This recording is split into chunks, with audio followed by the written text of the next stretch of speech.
Blackburn fans probably thought they had done the hard part when taking the tie to a replay back at Ewood Park.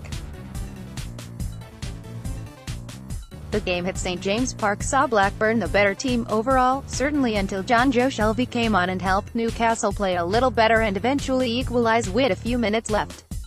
With Rafa Benitez having even more pressure on his team's selection last night, with Cardiff at home on Saturday, Blackburn were made clear favourites to beat the Premier League club. On the night, Blackburn had more possession and Newcastle more shots and more efforts on target, though in reality it was a very tight game and probably the two sides had roughly the same number of decent opportunities to score. The visitors taking theirs. Fair to say though that Blackburn fans weren't impressed by the visiting team, nor indeed the Newcastle supporters. Blackburn fans comment via their top BRFCS message board, Newcastle following milking this like they've achieved something. They're playing a lower league team, and yet it's Souls with an extra time victory and 2 offside goals. Hope they go down. I agree. In the past I had a bit of empathy for their fans in their current situation with the owner, but to sing songs tonight about empty seats and poor support on our side were pathetic. Didn't we take more fans to their place than they brought tonight? Newcastle are crap and half dead but still managed to smash 4 past us. We did well to get back to 2-2, but once we were level we were extremely disappointing. Never showed the drive or desire needed to win the game. So ended up soundly humiliated by Newcastle's reserves. Newcastle are a poor side at the top level, but we're not at that level. Matt Ritchie is an attacking player which would easily get into any championship team. Murphy would walk into the vast majority of championship first sides.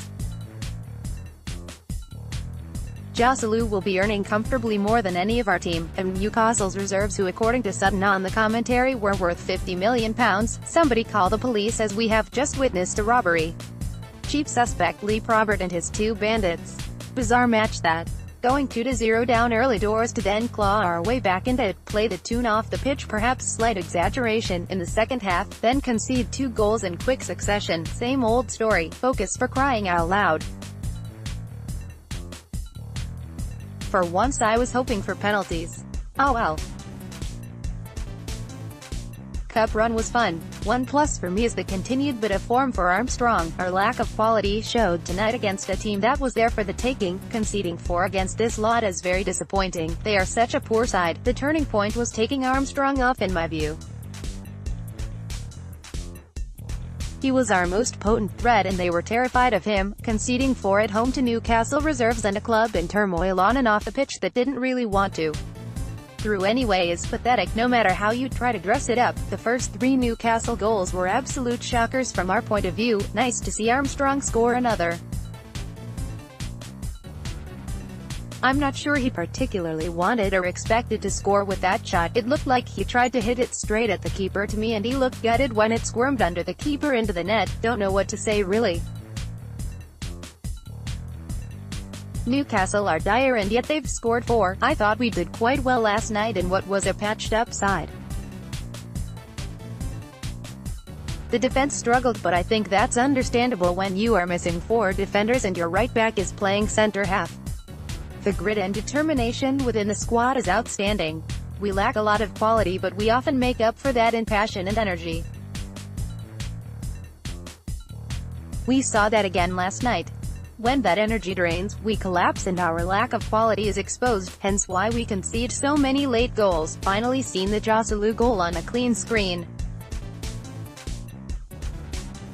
The only excuse for the linesman was he was so far offside during the build-up to the shot he was out of his peripheral vision. Seriously, Joselu made next to no effort to get himself onside, and his stare not glance back at the linesman said guilty. Such a shame. Graham and Brereton missed such fabulous chances, but you put those away or Premier League sides punish you. If it wasn't for an uncharacteristic Dak miss, we could well be in the 4th round.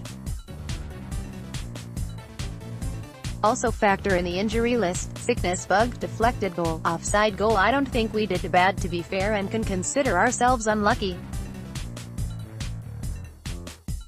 Yes, I appreciate that was a weekend Newcastle side, but also one that cost £50 million to assemble. Newcastle were there for the taking. What happens? We give a central midfield player time to turn on the ball, pick his nose, tie up a loose bootlace, then bang a shot at goal. Next thing, two of our guys go for the same header and get taken out of the game. Our right centre-back gets done on his wrong side for pace on our left, the marking is still loose in the box, and bang, we're 2-0 down before we've got into the game. Newcastle can't believe their luck. A potential banana skin is turning into a walk in the park. Ironic when Benitez was moaning about the need for VAR only the other week.